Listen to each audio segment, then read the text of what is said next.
কেউ লাগারে কইছি আর বিল্ডিং এর আশপাশ সাফ করিবার লাই পিছে গে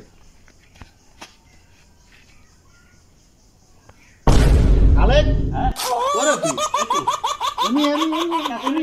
এমি কাম হরে করিস আরম দাদা এমি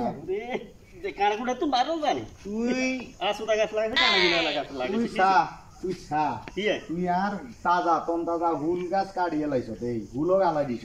গোলাপ গাছ বড়রা গোলাপ গাছ আলাই দিছ তুই আর আমরা কি আর কি ওরা আমি কামে কিল্লে দিছি ক করমি আমরা কইছেন যে আর বিল্ডিং এর আশপাশে জঙ্গল গাছ সাফ করবে আমি আর কি কইছেন আর এটা কি হুল গাছ কি কইতার নি কানালা কুঁড়ালা রাস্তা দেখি না হ্যাঁ হামাই গেছে তো যাই গিরু এমনি সাফ করে দিছি দেখে সাফ করে দিছি আর আমরা ছিলেন কা গরমে ছিল এ কাট মুরুক্ক এইটা লাই গরিব গুনরে আই কামে রান নাই তোরে দাবাই দিমু কি করে মানুষ কেমন একটা দিন জেলা লোক এমনি কাজ করে তো চল না চল তাই দামা দে এমি ভালো আমি কথা যা তোরে কাম তুমি বাদ করে দিছি যা